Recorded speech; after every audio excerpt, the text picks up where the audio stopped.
신명기 말씀은 뭐냐면 하나님께서 이스라엘 백성들을 가나안 땅으로 이제 인도하시는데 이제 마지막 유언과도 같은 모세의 메시지가 신명기서입니다.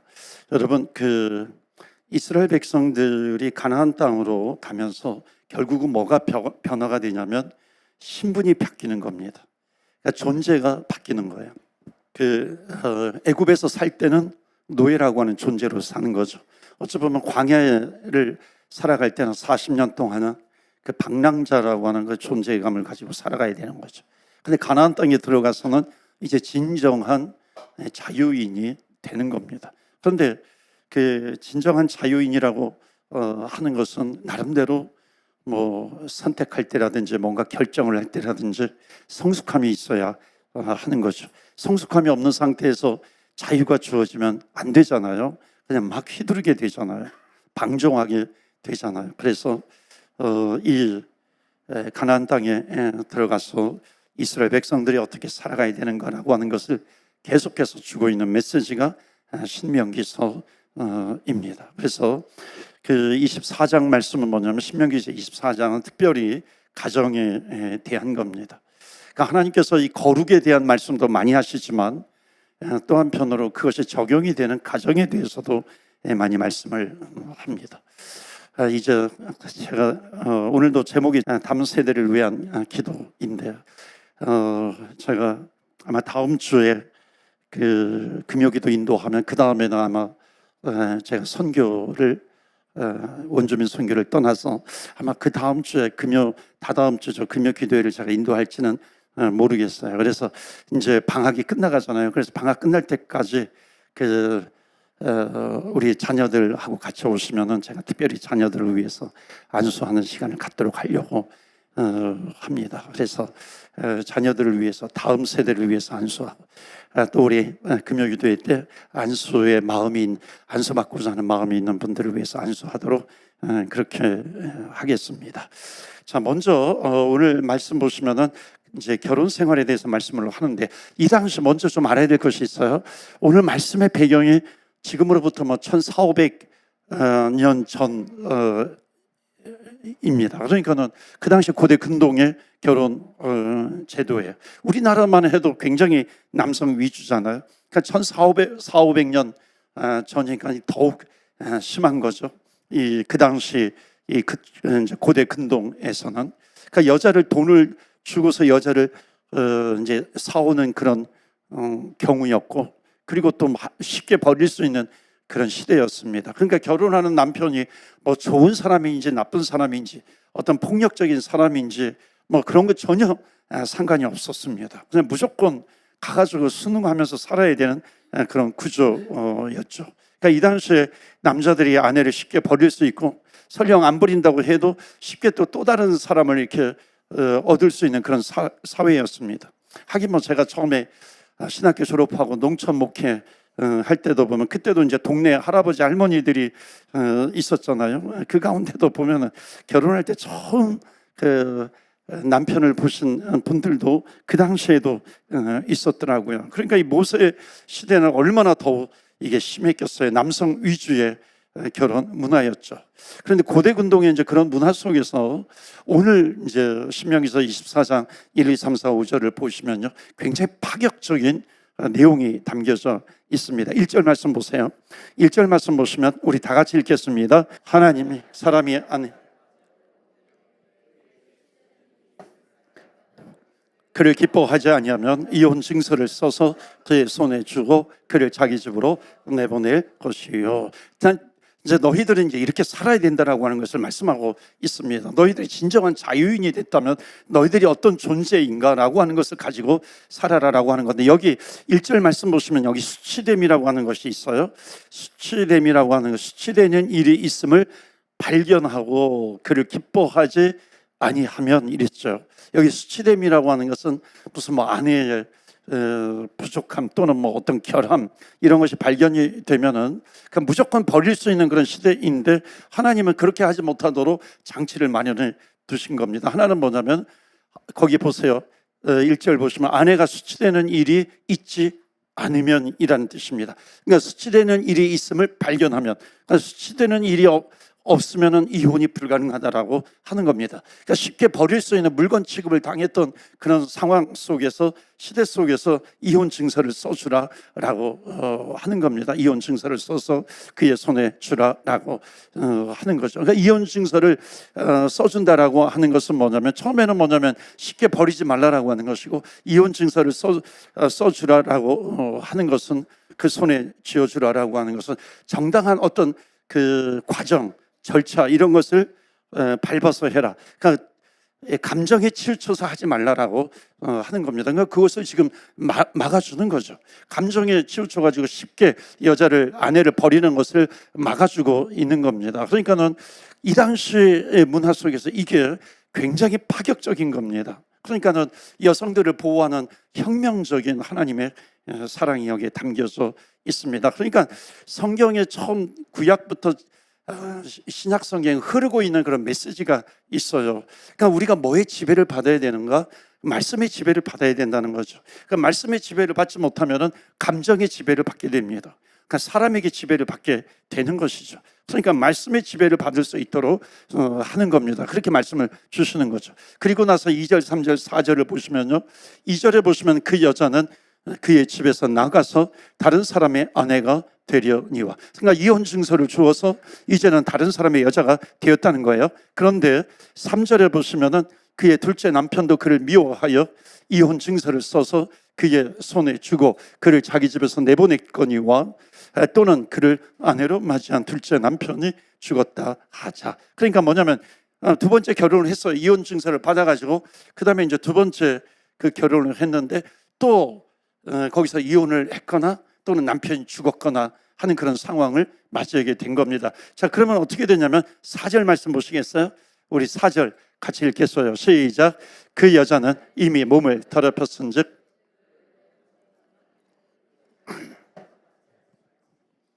이 일은 여호와 앞에 가정한 것이라. 너는 내 하나님 여호와께서 내게 기업으로 주시는 땅을 범죄하게 하지 말지니라. 이것은 뭐냐면 그 여자는 이미 몸을 더럽혔은즉, 그랬을 때 이 몸을 더럽혔다라고 하는 내용이 완전히 다른 겁니다. 이 더럽혔다라고 하는, 그러니까 몸이 그냥 우리가 생각하는 더럽혔다 그런 말을 하는 것이 아니라 지금 첫 번째 남자는 다시 그 여자를 제멋대로 데려가지 말라라고 하는 겁니다. 그러니까 이거는 뭐냐면은 결혼을 가볍게 여기지 말라는 것이죠. 우습게 여기는 것, 그러니까 하나님께서 기뻐하지 않으신다는 겁니다. 그래서 여성, 가정 이런 것이 얼마나 소중한 것인가라고 하는 것을, 결국은 뭐냐면 하나님을 믿는 사람, 지금으로 말하면 예수님을 믿는 사람은 나름대로 하나님의 말씀에 지배를 받기 때문에 그것을 세상에서 이렇게 펼쳐져야 된다는 겁니다. 디스플레이 할 수 있어야 된다라고 하는 거죠. 그러니까 보여줘야 한다라고 하는 겁니다. 자, 5절 말씀 보시면요, 더 놀라운 내용이 나옵니다. 자, 이것이 지금 기원전 1400년 1400년대 일입니다. 그러니까 굉장히 오래된 거죠. 다 같이 읽겠어요. 시작. 사람이 새로이 아내를 맞이하였으면 그를 군대로 내보내지 말 것이다.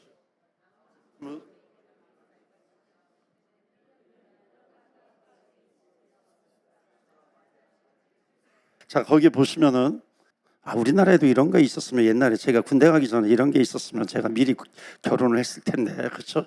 사람이 뭐라 그러냐면 새로이 아내를 맞이하였으면 그를 어디에로 보내지 말라? 군대로 보내지 말라. 이 당시에 군대라고 하는 건 전쟁터입니다. 그러니까 전쟁터에 내보내지 말라는 거죠. 그 다음에 또 뭐라고 나와요? 아무 직무도 그에게 맡기지 말 것이고. 근데 1년 동안 한가하게 집에 있으면서 그가 뭐예요? 아내를 즐겁게 할지니라. 그렇게 이야기를 하고 있습니다. 지금도요, 이스라엘 유대인들 가운데 그런 문화가 있어요. 제가 옛날에 수년 전에 유튜브에서 누가 소개해줘가지고 본 적이 있었는데, 설교를 준비하다가 하비루타라는 단어가 맞는지 모르겠어. 혹시 아시는 분이 있는지 모르겠지만, 유대인들이 결혼을 하면 1년 동안 아무 일도 하지 않습니다. 아무 일도 하지 않고 그냥 집에만 있어요. 그리고 이제 그 가정은 그 공동체 안에, 커뮤니티 안에서, 그리고 친인척들이 이렇게 먹여 살리는 그런 전통을 지키는 그런 유대인들도 있습니다. 자, 그런데 이게 그냥 남자는 그냥 쉬는 게 아니죠. 그 남자는 그냥 쉬는 게 아니라 여기 아주 중요한 뜻이 있습니다. 남자들은 가정을 이끌어갈 압이라는 거죠. 가정이라고 하는 겁니다. 그렇기 때문에 그 유대인 공동체 안에서 무엇을 하냐면 그 1년 동안에 그 탈무드를 공부합니다. 그러니까 1년 동안에 하나님을 탈무드를 공부한다라고 하는 것은 그 유대인 그 전통에서 하나님을 경외하는 그 경외하고 하나님의 지혜를 배우는 그런 것이 남편이 해야 될 아주 중요한 것이었다라고 하는 겁니다. 그러니까 이것이 유대인들 하나님을 믿는 백성들의 삶의 방식이었다는 겁니다. 그러니까 이게 어찌 보면은 신구약에 흐르고 있는 그 기독교인의 본질적인 아주 문화이기도 합니다. 그러니까 남자들이 해야 될 아주 중요한 일은 뭐냐면 하나님이 어떤 분이신가? 그러니까 하나님은 내가 어떤 결정을 하기를 원하신가 하는 것이. 내가 하나님을 경외하는 가운데 하나님은 내가 이렇게 선택하고 이렇게 판단하는 것을 원하시는 것이 있다는 겁니다. 그러니까 이것을 배우는 시간이 있다는 것이죠. 그것을 갖게 하는 겁니다. 그러니까 남편들이 1년 동안 모든 걸 내려놓고 결혼했어요. 그 다음에 하나님의 말씀을 붙들 수 있고 하나님의 말씀의 지배를 받을 수 있도록 말씀에 전념을 한다는 것입니다. 그러니까 영적인 가장으로 준비되어지는 것. 이것이 이제 결혼에서 가장 중요하다라고 하는 겁니다. 결국 뭐냐면은 핵심이 남자가 말씀으로 성숙해져야 한다는 겁니다. 그냥 1년 동안 나는 아무 일도 안 하고 나는 놀아야지 그런 것이 아니라 준비시키는 것이 있다라고 하는 겁니다. 숙제가 있는 거죠. 그리고 또 뭐예요? 아내를 즐겁게 할지니라 그럽니다. 그러니까 아내를 즐겁게 할지니라. 그러니까 가정을 소중히 하는데 중요한 것은 소중히 여긴다는 겁니다. 즐겁게 여긴다라고 하는 것은 소중히 여길 수 있어야 한다라고 하는 것이죠. 그 잠언 31장에 보면 현숙한 아내가 나옵니다. 여러분, 현숙한 아내. 현숙한 아내는 태어나는 것일까요? 아니면 만들어지는 걸까요? 어떤 것일까요? 그러니까 뭐냐면 이 현숙한 아내는 만들어진다는 것이죠. 그러니까 반대로 현숙한 아내가 말씀에 붙들려도 남편이 제대로 세워지는 거죠.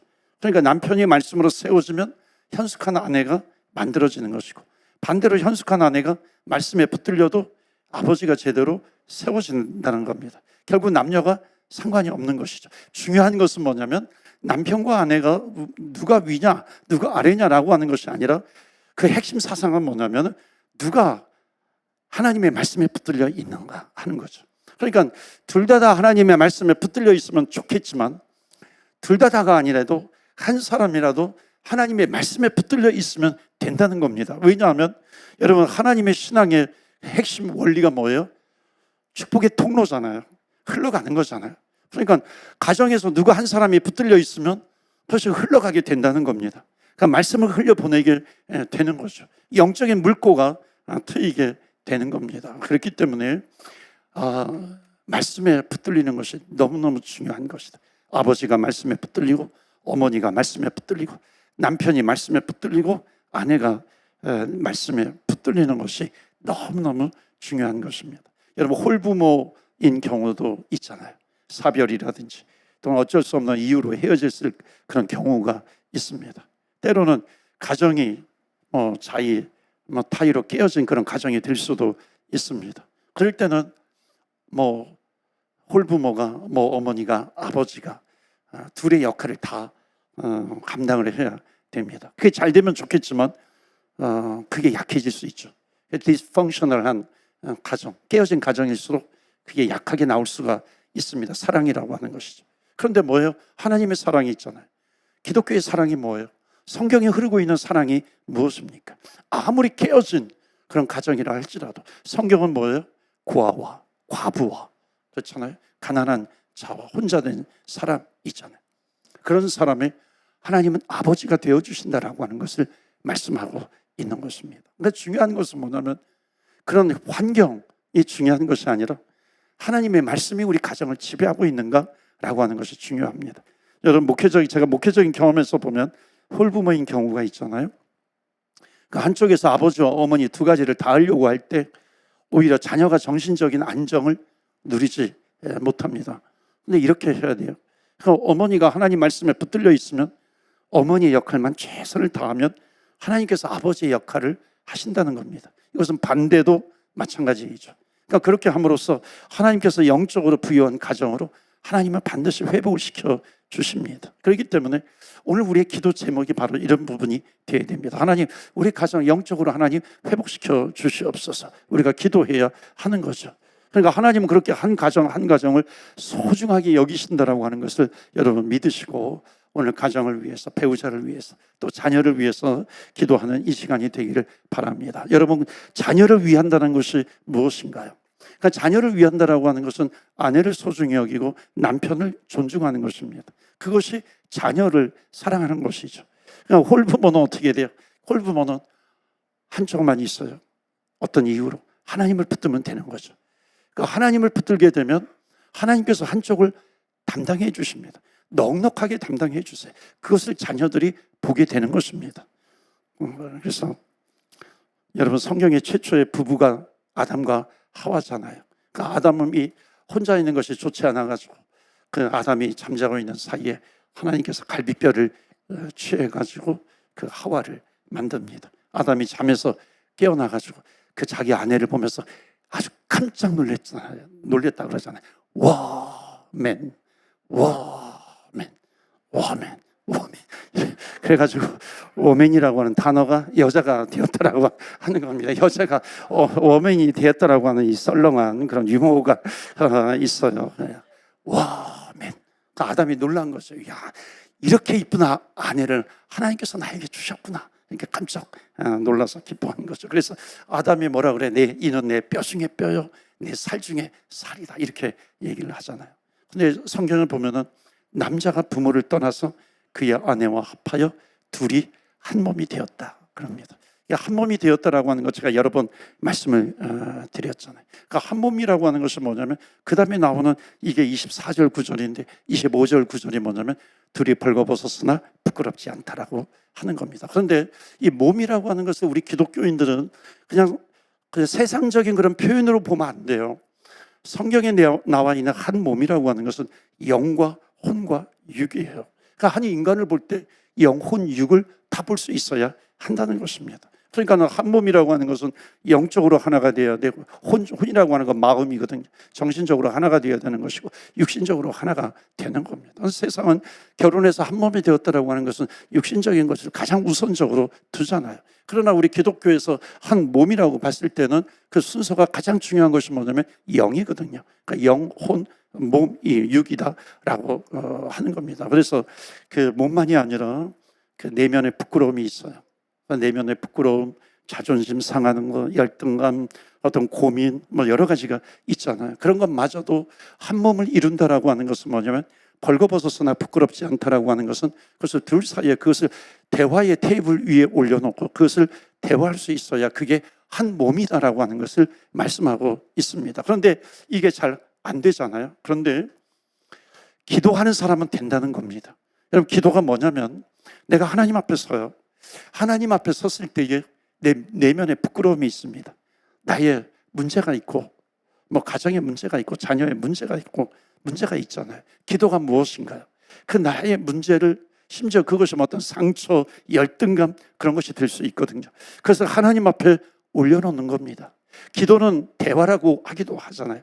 그러니까 하나님 앞에 내 문제를 올려놓는 거니까는 기도의 시간은 뭐냐면 하나님과 내가 한 몸이 되는 겁니다. 그러니까 나의 문제를 하나님 앞에 올려드리고 하나님께서 그것에 대해서 답변해 주시는 시간, 이것이 기도입니다. 그러니까 기도하는 사람은 하나님 앞에 올려놓고 기도가 되는 거죠. 그러니까 이것은 뭐냐면 이것이 연장이 되는 겁니다. 그러니까 연장이 된다라고 하는 것은 어디에서 연장이 되냐면 가정에서 연장이 되는 거죠. 부부 사이에 연장이 되는 겁니다. 그러니까 한 몸이라고 하는 것은 벌거벗었으나 부끄럽지 않다라고 하는 것은 내 속에 있는 것을 꽁꽁 감추는 것이 아니라 그것까지 터놓고 얘기할 수 있는 그런 한 몸이 이루어져야 된다라고 하는 것. 거기에 같이 기도할 수 있고 하나님을 믿는다면 영적으로도 한 몸이 되는 것이고 혼적으로도 한 몸이 되는 것이고 육신적으로도 한 몸이 될 수 있어야 한다라고 하는 것을 말씀하고 있습니다. 그렇다면 이것이 부부 사이에서 끝나나요? 아니죠. 자녀에게도 흘러가게 되는 겁니다. 그래서 부부가 모든 것을 대화할 수 있고 주님 은혜 안에서 그리고 자녀들과 그 대화가 연장이 된다라고 하는 것, 이것이 하나님께서 지금 오늘 신명기서 24장을 통해서 주시는 아주 핵심적인 메시지입니다. 그것은 뭐냐면 그 안에 하나님의 사랑이 흘러갈 수 있도록 하라라고 하는 것이죠. 그러니까 하나님의 은혜, 하나님의 말씀이 흘러가는 거죠. 그 하나님의 말씀이 흘러간다라고 하는 것은 뭐냐면 하나님의 은혜가 나를 지배하고 있는 것입니다. 하나님의 말씀이 나를 지배하고 있는 겁니다. 그래서 이 가정에 대한 모든 법규를 한 문장으로 정리할 수 있습니다. 그것이 뭐냐면 시편 127편이에요. 한번 보실까요? 시편 127편 1절 다 같이 읽어요. 시작. 여호와께서 집을 세우지 아니하시면 세우는 자의 수고가 헛되며 여호와께서 성을 지키지 아니하시면 파수꾼의 깨어 있음이 헛되도다. 아멘. 저는 이 모든 법규를 다 이루고 있는 가정의 모든 내용은 이게 딱 하나입니다. 그것은 뭐냐면 사람이 다스리지 않도록 해라라고 하는 겁니다. 아버지의 감정이 다스리지 않도록 해라. 어머니의 감정이 다스리지 않도록 하라는 겁니다.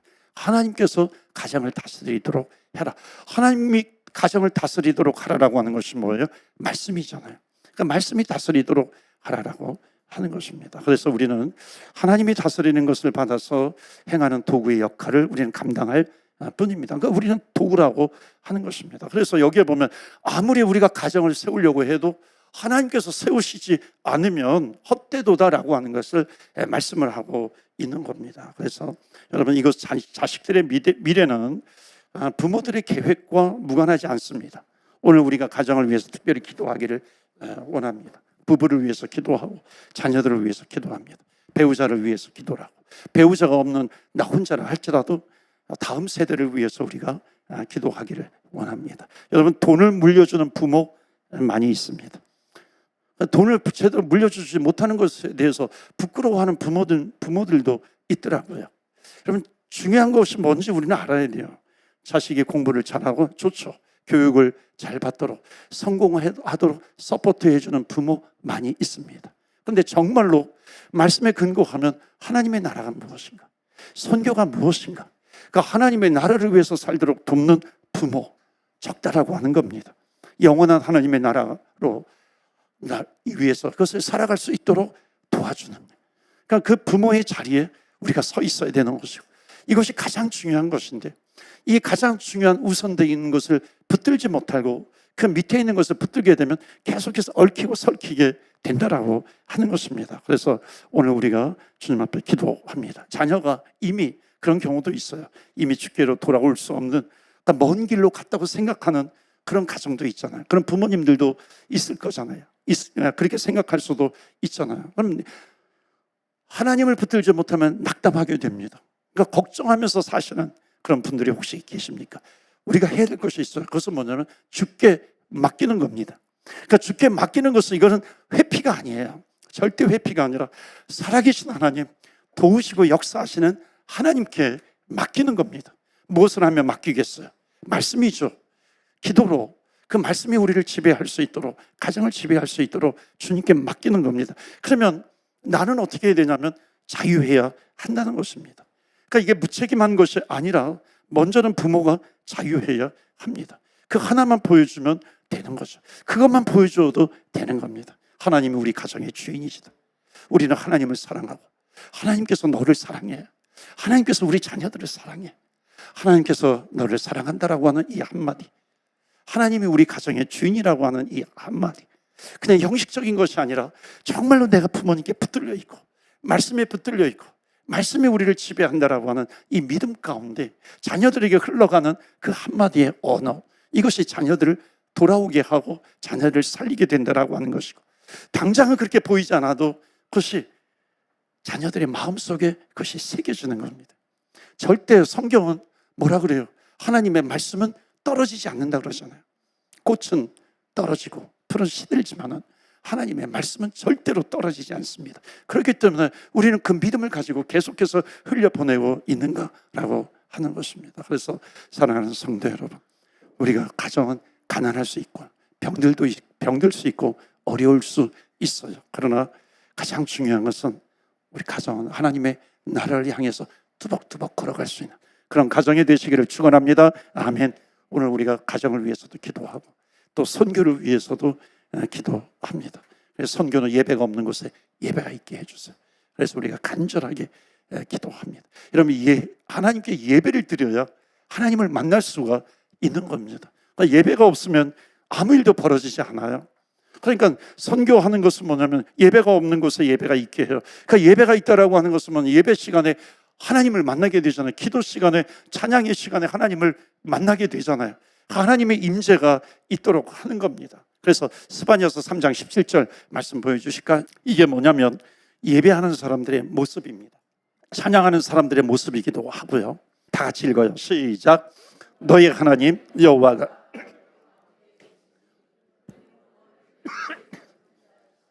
그가 너로 말미암아 기쁨을 이기지 못하시며 너를 잠잠히 사랑하시며 너를 말로 말미암아 즐거이 부르며 기뻐하시리라 하리라.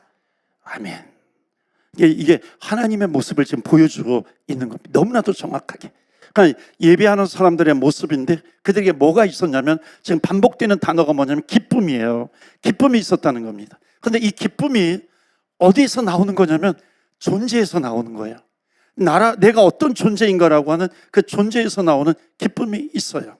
그러니까 내 존재가 하나님의 자녀다라고 하는 존재에서 나오는 기쁨이라고 하는 겁니다. 여기에 보면 노래하라, 즐거이 부른다, 기쁘게 부르라. 왜냐하면 이게 단순한 조건 때문에 기뻐하는 것이 아니라 하나님이 응답해 주신 것 때문에 물론 우리가 기뻐할 수 있지만 더 근본적인 것이 뭐냐면 여호와 하나님께서 나와 함께 하시기 때문에 하나님께서 나와 동행하는 그런 존재가 내가 되었기 때문이다라고 하는 겁니다. 그러니까 내가 하나님의 자녀라는 그런 존재가 되었기 때문에 기쁘다는 거죠. 그러니까 여러분 존재라고 하는 것이 being이잖아요. 그런 얘기 많이 하거든요. 그러니까 존재라고 하는 이 being에서 기뻐하는 doing이에요. 내가 지금 막 기뻐하는 거거든요. 기뻐 찬양하는 거거든요. 이게 being, 존재에서 나오는 doing이다라고 하는 겁니다. 그러니까 존재에서 행동이 나오는 거죠. 이게 기독교의 아주 중요한 핵심입니다. 구원의 핵심이죠. 보세요. 죄를 지어서 죄인인가요? 세상은 죄를 짓는 그 행동 때문에 그 사람의 존재가 규정이 됩니다. 너는 죄를 짓는 행동 때문에, doing 때문에 너는 being, 죄인이 되었어 그럽니다. 그러나 기독교는요 완전히 이것을 뒤집어 버려요. 그 기독교는 뭐냐면 내가 죄인이기 때문에 죄를 짓는다는 겁니다. 아시겠습니까? 믿으시겠습니까? 죄인이라고 하는 그 존재 때문에 죄를 짓는 그런 doing이 나오게 되는 거죠. 그러니까 존재에서 행동이 나오는 겁니다. 이게 핵심이죠. 그러니까 죄인이니까 죄를 지어요. 존재이거든요. being에서 doing이 나오는 겁니다. 고린도후서 5장에 보면 보라 예전 것 이전 것은 지나갔으니 또는 누구든지 그리스도 안에 있으면 새로운 피조물이라. 그러니까 그리스도 안에 있으면 새로운 피조물이라. 이전 것은 지나갔으니 보라 새 것이 되었도다. 이게 새로운 피조물이 된 겁니다. 다시 만들어진 주님 안에서 만들어진 존재가 되는 겁니다. 우리의 존재가 바뀌었다는 거죠. 그러니까 뭐냐면 기독교는 존재에서 시작이 됩니다. 그러니까 내 존재가 규정되지 않고 내 존재가 하나님의 자녀라고 하는 믿음이 없으면 제대로 된 행동이 나오지 않습니다. 우리가 찬양을 하는 것도 내가 어떤 존재인 거라고 하는 것을 확실하게 아는 사람이 찬양하는 것과 그걸 모르는 사람이 찬양하는 것은 완전히 다른 거죠. 분위기 때문에 할 수 있는 것이죠. 어떤 상황 때문에 내가 할 수 있는 그런 이 공동체 안에서 할 수 있는 것이 있죠. 그러나 중요한 것은 뭐냐면 내 존재가 어떤 존재인가. 새로운 피조물이 되었기 때문에 하나님 앞에 찬양하게 되는 겁니다. 영접하는 자, 곧 그 이름을 믿는 자들에게는 하나님의 자녀가 되는 권세를 주셨느니라. 아멘. 이게 존재 아니에요? 그러니까 내 존재가 하나님의 자녀가 되는 그런 존재가 되었다라고 하는 것입니다. 그러면 나는 기뻐할 수 있는 것이죠. 그러니까 내가 항상 기뻐할 수 있는 것이 뭐예요? 쉬지 않고 기도할 수 있는 것이 뭐예요? 여러분 그런 행동이 어디에서 나와요? 내 존재 때문에 나오는 겁니다. 하나님의 자녀라고 하는 것이 복음에서 나오는 기쁨이 되는 겁니다. 누가복음 10장에 보면은 예수님께서 이 제자들 둘씩 짝지어서 보냅니다. 짝지어서 보내고 전도하게 하고요. 전도하고 돌아온 그 예수님의 제자들이 뭐라고 예수님 앞에 고백을 하냐면은 예수의 이름을 불렀더니 귀신들이 쫓겨가다이다. 그렇게 이제 예수님 앞에 고백하는 겁니다. 그러니까 예수님께서도 뭐라고 말씀하시냐면 제자들에게 나도 너희들이 전도할 때 너희들이 예수님의 이름을 부를 때에 그 귀신들이 쫓겨난 것처럼 내가 사단에서 이 하늘에서 이 사탄이 그 하늘에서 번개같이 떨어지는 거 이것을 내가 보았도다라는 겁니다. 그러면서 뭐라고 말씀하시냐면 내가 뱀과 전갈을 밟으며 원수의 모든 능력을 제어할 권세를 너희에게 주었다 그럽니다. 여러분 오늘 찬양하고 말씀 붙들고 기도하는 가운데 이런 역사가 나타나기를 축원합니다. 아멘. 주의 이름으로 귀신들이 쫓겨나가는 거예요. 주의 이름으로 하나님께서 우리에게 그것을 제어할 수 있는 권세를 주셨다라고 하는 겁니다. 그 능력을 우리에게 주셨다라고 하는 거예요. 이 믿음을 가지고 우리가 기도하는 것인데, 그런데 이것도 중요한데 더 중요한 것이 그 이후에 나오는 거예요. 그 더 중요한 것이 뭐겠어요? 존재입니다. 너희들이 어떤 존재인지 아느냐?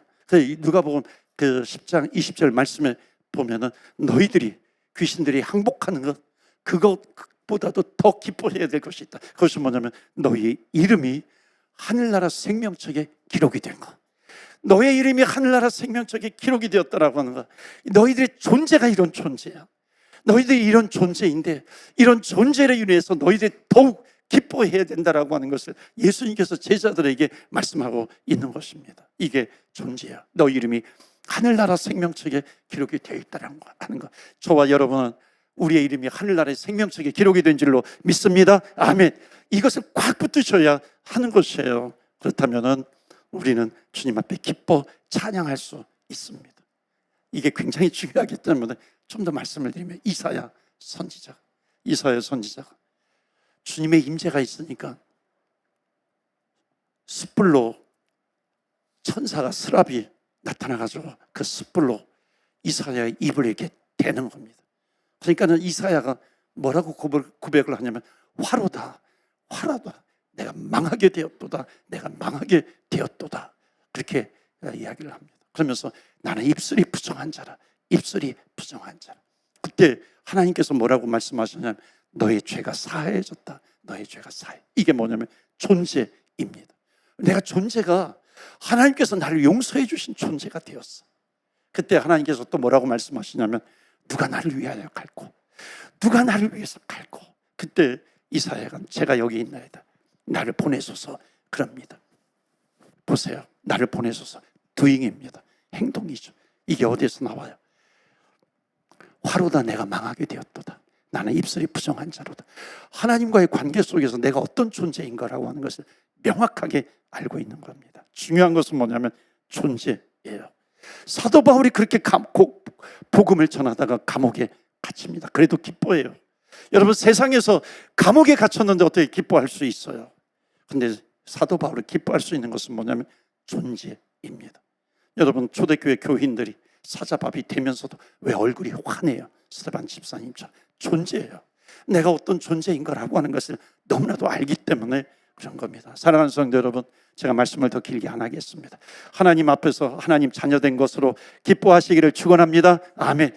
그것으로 기뻐하시고 내가 구원받은 걸로 기뻐하시고 예배자로 기뻐하시고 내가 하나님께 찬양하는 것 너무나도 기쁜 하나님의 백성 존재가 되었다는 겁니다. 우리 기도는 말씀 붙들고 기도하는 겁니다. 여러분, 우리는 하나님의 자녀가 된 존재로 기뻐하는 자인 줄로 믿습니다. 아멘. 이전 것은 지나갔으니 보라 새 것이 되었다. 새로운 존재가 되었다라고 하는 겁니다. 죄사함 받고 구원받은 백성으로 기뻐하는 겁니다. 생명책에 기록된 것으로 기뻐하는 것입니다. 여러분 이 존재감이 있어야 돼요. 이 존재감을 가지고 이제 우리가 주님 앞에 기도하는 겁니다. 왜? 우리가 하나님의 자녀가 되었기 때문에. 여러분 가족은 어떤 것을 내놔도 다 내놓을 수 있고 그것이 부끄럽지 않은 겁니다. 우리가 아무리 내 안에 감추고 싶은 것이 있다 할지라도 주님께서 우리에게 주신 것은 뭐냐면 벌거벗었으나 부끄럽지 않다는 것이거든요. 하나님 앞에 이 시간에 먼저 다 내려놓으십시오. 하나님 저에게 이런 문제가 있습니다. 가정에 문제가 있고 자녀들을 위해서 기도하고 배우자를 위해서 기도하고 여러분 안 계세요? 다음 세대를 위해서 기도합시다. 하나님 안에서 우리의 신앙의 결단으로 하나님께서 허락하신 우리의 배우자를 사랑하며 우리의 부모님과 또 자녀를 더욱 사랑하고 배려할 수 있도록 하나님 인도하여 주시옵소서. 하나님의 말씀 하나님의 은혜가 우리 가정에 흘러가게 하여 주셔서 모든 어둠의 영 악한 권세가 다 물러가게 하여 주시옵시고 주님께서 주인이 되어주시는 가정이 되게 하여 주시옵시고 우리의 자녀들의 앞길을 주님께서 지켜주시옵소서. 우리 다같이 주여 주의 이름 부르며 기도하며 나아갑니다. 주여